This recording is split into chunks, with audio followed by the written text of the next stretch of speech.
Tumšzilais evaņģēlijs ir uzlicis tādu latiņu visām turpmāk iznākošām latviešu filmām.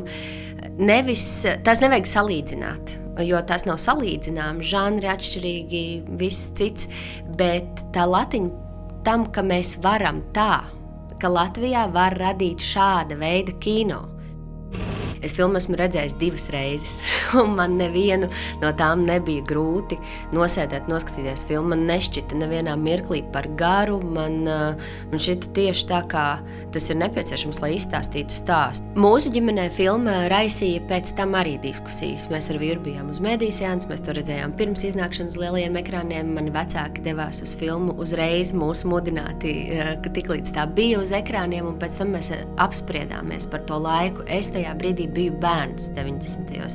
Bet mana mamma bija kā reiz saistīta ar tirdzniecību un tam līdzīgām lietām, un es ļoti daudz ko nemaz nezināju no tā, ko viņa tajā laikā ir piedzīvojusi. Tas raisīja mūsos tādu diskusiju, sarunas un vispār atgriešanos tajā laikā. Es domāju, tas ir viens iemesls, kamdēļ vērts filmu redzēt, lai tas arī tavā ģimenē varbūt vai draugu lokā liek aizdomāties par to laiku. Otrkārt, jau tāpēc, ka tas ir vienkārši fantastisks kinodarbs un ļoti labi kvalitatīvi pavadīts laiks. Tādēļ tā ir jāredz.